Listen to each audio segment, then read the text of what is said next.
Everybody, this is Live Rite Tonight. I'm here with Alannah and Carissa. Hi, I'm Alannah. I'm Carissa. So when did you guys start at Live Rite?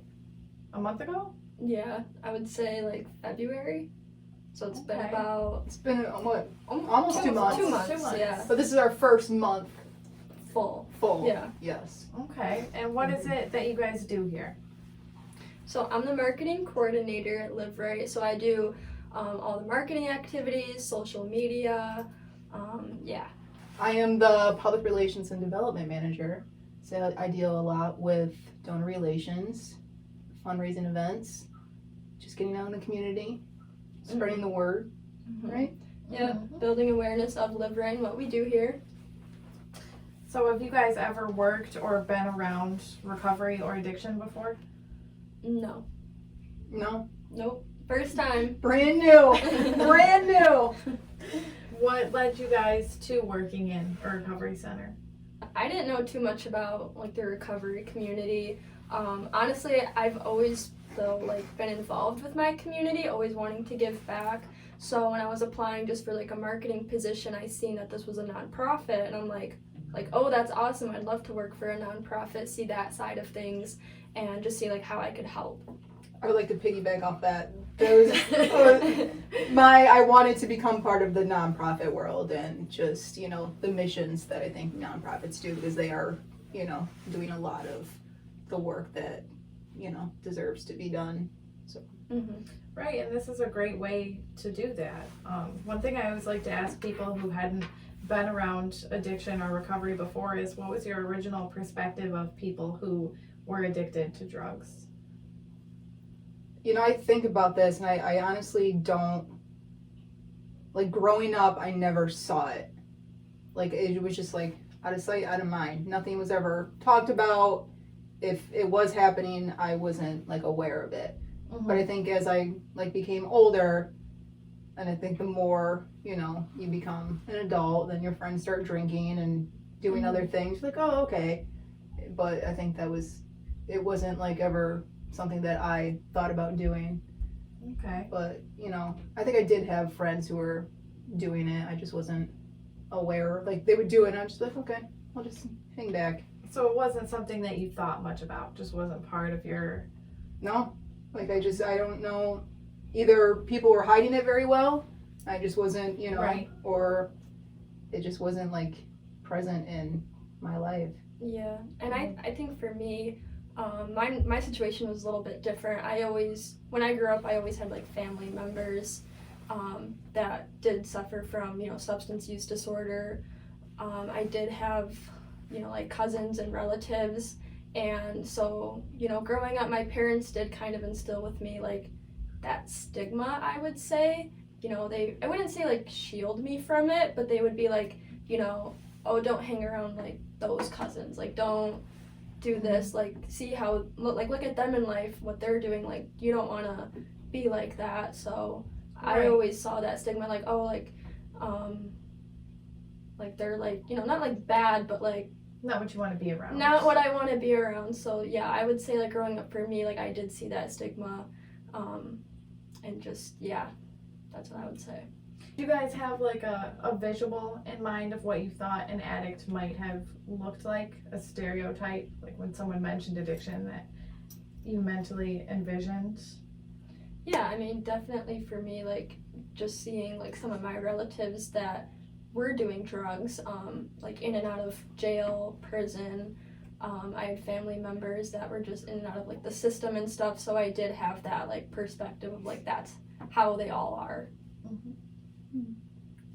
I think the only thing I can really think of is there was this kid who lived across the house from me, and I think we all knew on the block that he was selling drugs out of his home, Mm-hmm. and just you would see the people kind of go in and out of there, and It's usually the a type of fairly people. obvious. Yeah, I think we Yeah. all kind of knew, but it was to me, it was just oh, people who like to party, and I think that's just kind of how I always viewed it, or people who just like to have a good time, and because that wasn't what I did. I was Right. very Straight and narrow. I was kid. I was very boring, I guess.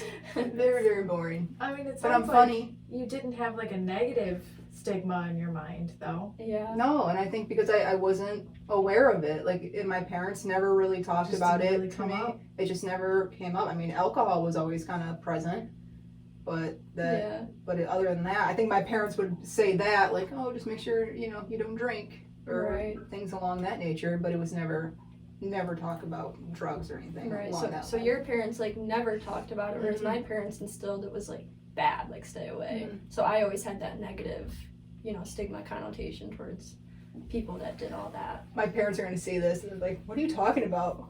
You did.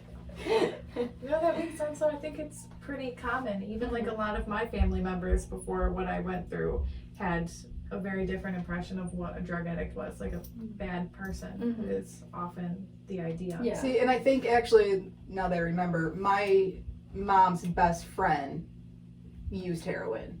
Like, it was just later on in life. So I think my mom, like, knew that. And so, like, she never had a bad, like, there was never a stigma with it because it was, like, that was her best friend. So she It's knew. Humanized. It was, for her. yeah. Yeah. So I think that was never, and I didn't realize that until, like, I think a couple years ago I found out that she was using. And I'm just like, oh, okay. And it was like, I don't know why, I just don't think so much, about it. Well, I guess it makes sense because I remember when, like you mentioned earlier, Jenny and I and some of us were talking about things that people had said to us in the past, and you seemed surprised that people would have talked to us that way or had that impression. I was like, I don't know why this girl is surprised. Yeah, what did they tell you when you were down the street, or what did they say to you? Which scenario are you referencing? When you needed to get Oh, when some I was. signatures. Oh, when Because that really upset me. Yes. So upon working here, we had to get signatures to get a petition going so that we could use the back lot for our events because it's in a public setting. It affects the neighborhood. So we had to get signatures from people in the neighborhood, and I can't tell you how many times people said they just didn't want drug addicts around them. It was too close to home. They didn't want drug addicts in the area. Where do we have the drug addicts living? Just keep it out of sight, out of mind type thing.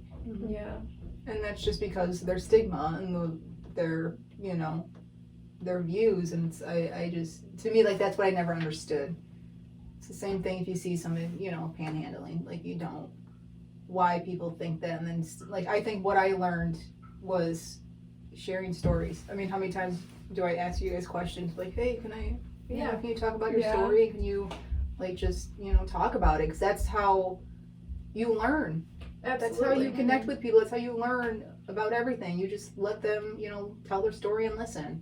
I'll never understand, right? I'll never understand what it Right. is all about, but I can be understanding. And I can Yeah. do that by listening to you guys and what, your experiences.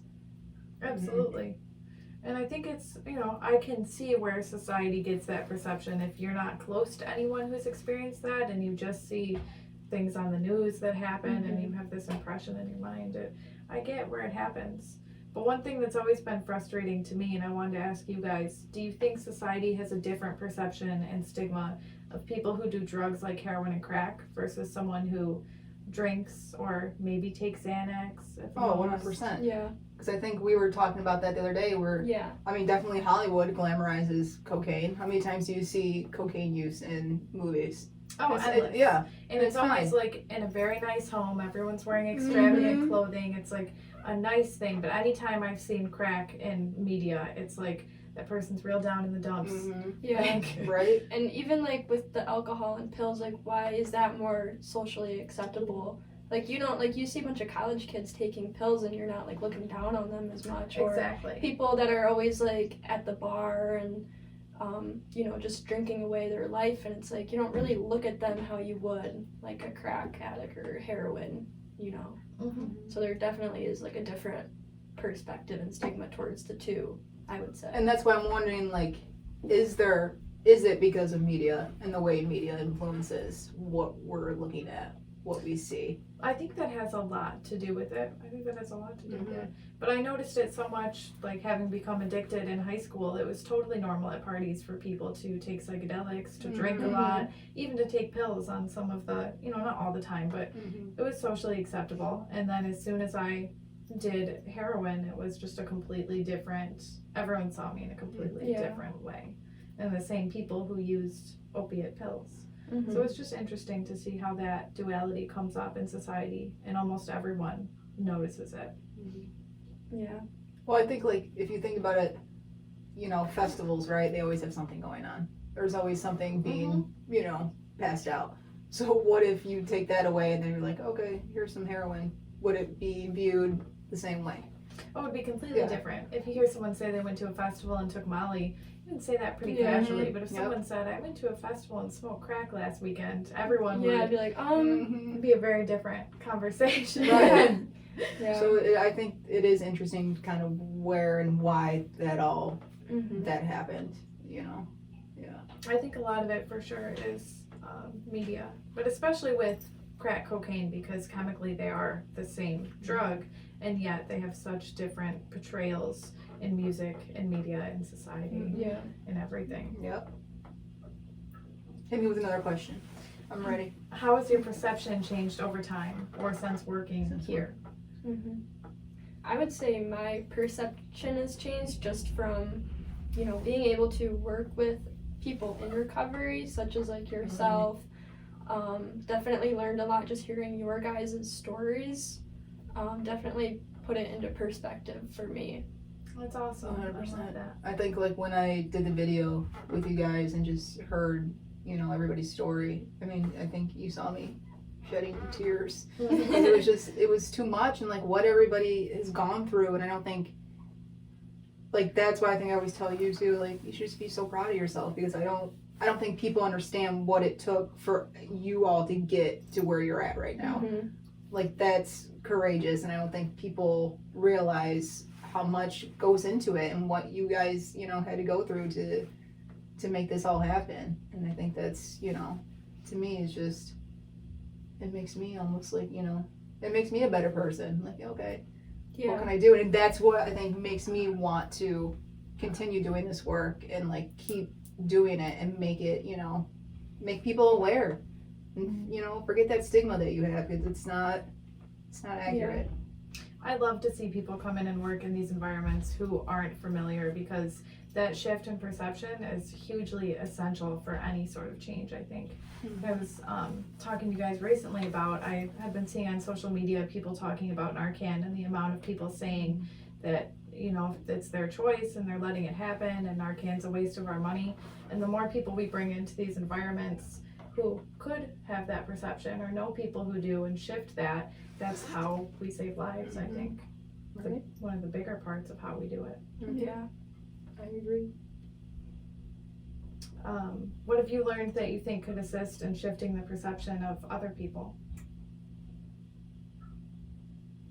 Be able to listen, like, be able to learn and be open to trying to understand, right? Don't just have this wall up. I mean that's with anything in life. You have to be able to be willing, you know, open up your ears, open up your heart. Like, that's, you know. Yeah. Have an open mind, have an open heart, listen to the stories of those in recovery, those that have gone through it. Like, we're human, you know. We've all done things that we weren't proud of, or, you know, done things that we've, you know, had regrets sure. about. And so it just, why can you forgive certain things or, like, overlook certain things? But for some reason, addiction and, like, drug use, it's just, people have, like, a set mind about it.